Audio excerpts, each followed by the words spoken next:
Estamos de volta com o Pode Morar, o podcast do mercado imobiliário. Lembrando que o Pode Morar tem o apoio de Solução Crédito Imobiliário, Master Soluções Contábeis, BR Condos e Casa do Capitão, Gastronomia e Eventos. E neste terceiro bloco do programa, eu recebo aqui um grande amigo meu, o vereador Henrique Deckmann, e ele vai falar sobre a lei que estimula, primeiro passo que ele vai falar, primeiro assunto que ele vai falar, lei que estimula o uso de materiais reciclados na construção civil. Tudo a ver com o nosso programa. Vereador Henrique, seja muito bem-vindo ao Pode Morar. Sou imensamente grato, Wagner, por esse convite, por poder estar aqui no Pode Morar, e muito bom a gente trocar ideias e aprender mutuamente, seja com o Wagner, seja também com aqueles que nos acompanham também neste momento. Vereador, me chamou muito a atenção esse seu projeto, que é uma batalha antiga do senhor. Desde 2021 o senhor já vem estudando essas questões. O que lhe motivou a iniciar com esse projeto, que hoje já virou lei, em relação à reutilização do material de construção? Tá. Eu acredito que, assim como no próprio aterro sanitário do município de Joinville, que tem toneladas e toneladas de resíduos sendo levados lá, nós estamos sempre enterrando dinheiro, E não só enterrando dinheiro, nós estamos enterrando aquilo que é reciclável. Da mesma forma, tem um aterro para material de construção civil e que também pode ser reutilizado.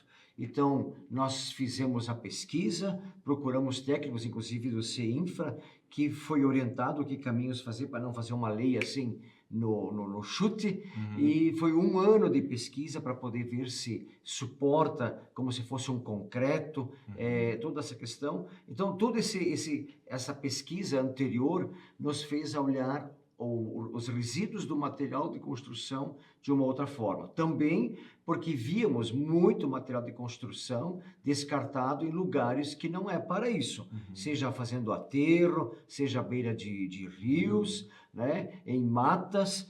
Então isso não quer dizer que todos da construção civil estejam fazendo isso. Sim. Mas não podemos negar que alguns o fazem. E isso foi nos chamando, não tem alternativa.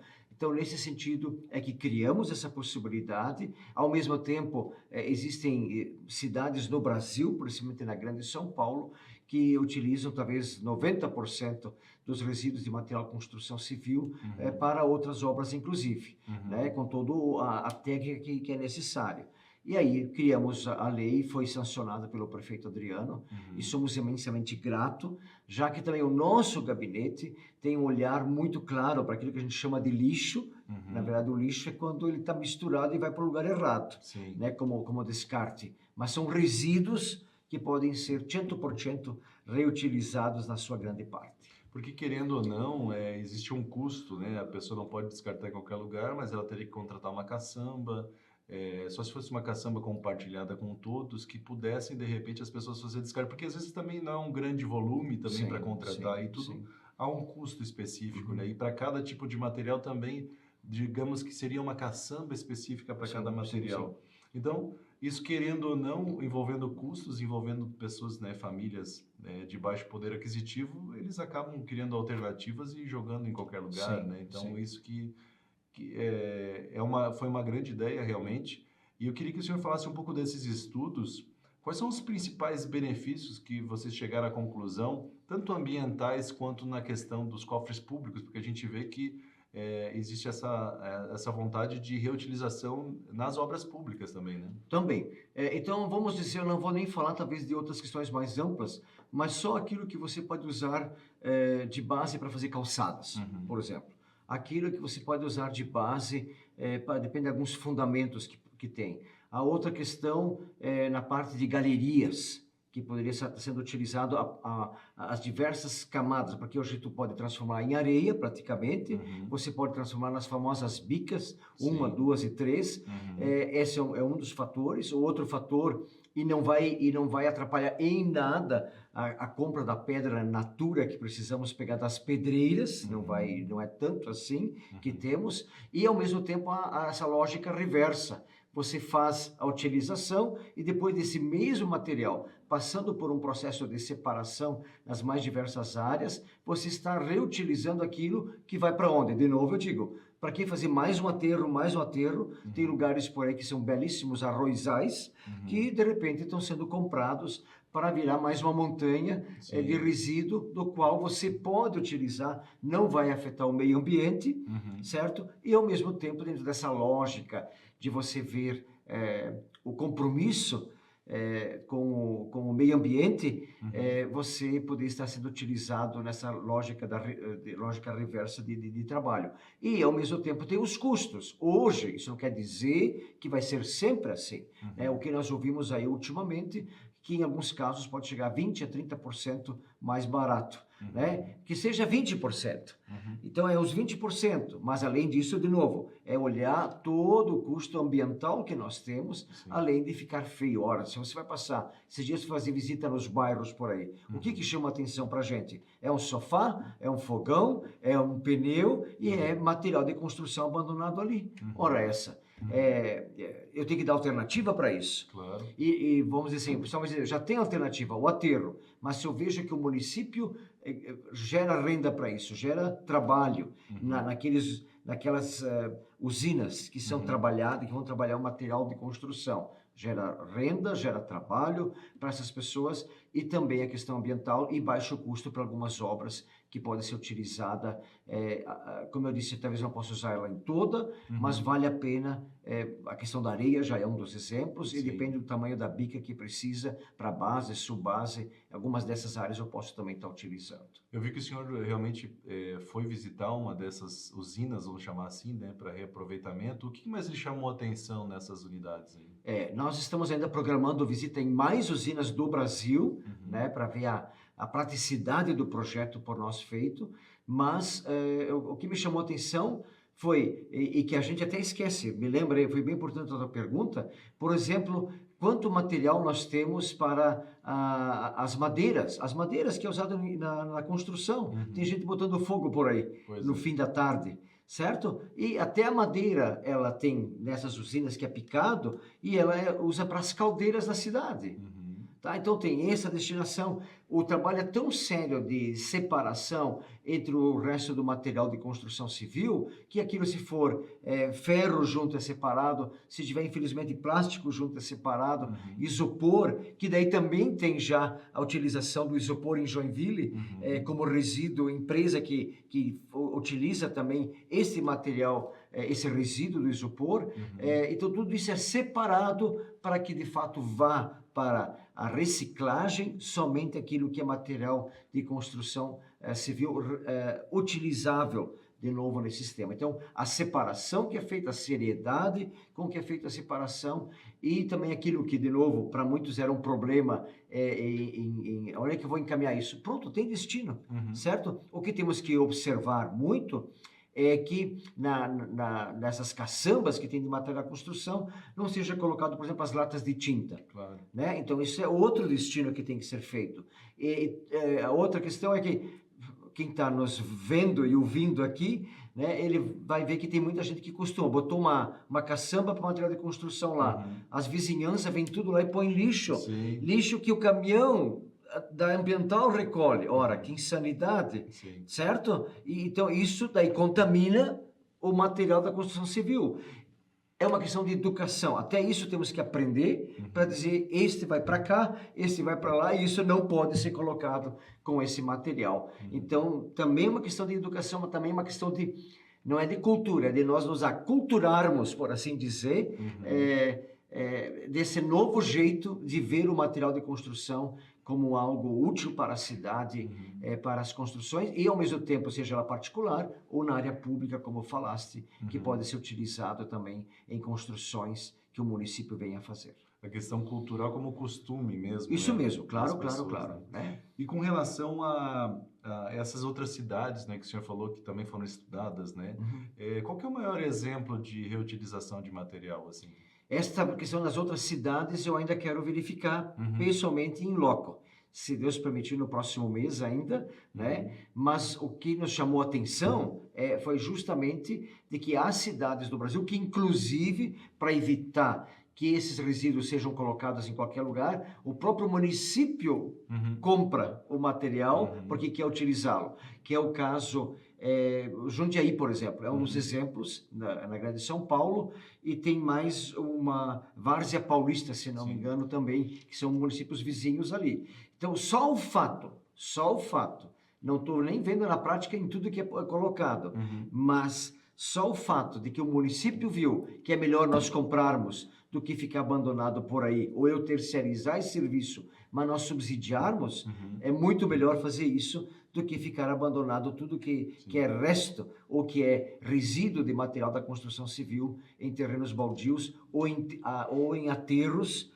não oficiais espalhados pela cidade. E talvez nem comprar, mas disponibilizar as caçambas, enfim, as alternativas, né, para que possa... Porque isso ali que é o custo, acho que isso ali que acaba pesando mais, né? Se não tem custo, então eu vou fazer o descarte da forma correta, né? Claro. Porque, querendo ou não, isso acaba facilitando. Mas ele pergunta uma outra coisa, né? O senhor acredita que aqui em Joinville a gente possa chegar no 100% de reaproveitamento? Por que não? Tudo na vida que foi criado começou com 0%. Alguém sonhando de que vai poder fazer isso. Eu não podia, desculpe se eu cito um exemplo muito louco, né? Santos Dumont imaginou que podia voar 100%, mas até chegar lá, né? Mas enfim, ele criou, ele começou. Então, o que eu quero dizer, aquele que diz que é impossível, ora essa, é impossível para quem não começa. É impossível quando a estupidez vence. O raciocínio, o bom marketing, a boa educação, a boa cultura, de dizer, ok, vamos utilizar 3%, 5%, não tem problema. É 5% a menos sendo levado num aterro ou abandonado em qualquer lugar por aí. E se eu começar com essa percentagem e eu chegar a 20, 30, e queira Deus, e o bom senso, que possamos chegar a 100%, então valeu a luta do vereador Henrique hoje. Maravilha. E aí outro assunto que eu quero tocar com o senhor é o projeto de lei dos pontos de entrega voluntárias, né, em Joinville, que é um assunto um pouco mais recente, né? Pelo que eu venho acompanhando, principalmente nas suas redes sociais, eu acho que é um projeto que o senhor enxergou no dia a dia até, né? De ver tantos materiais, como o senhor mesmo falou agora há pouco. A gente estava falando de material de construção, mas o senhor falou de sofá abandonado, de fogão abandonado. Sim. Na observação do cotidiano que o senhor tirou esse projeto também para... Certo.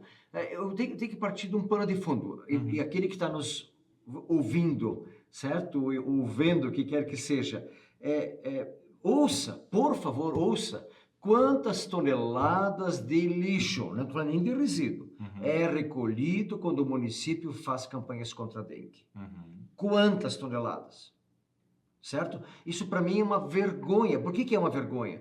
Porque a população está pagando para fazer a coleta dos resíduos. Sim. Certo? A população está pagando, esta mesma população que paga, deixa nos terrenos baldios, no fundo dos seus próprios terrenos, aquilo que o caminhão passa 2, 3 vezes por semana para recolher, e ainda se for armários e outras coisas, é só ligar para a ambiental, marcar o dia e eles vão recolher. Sim. Então, dentro dessa perspectiva, tem política pública já.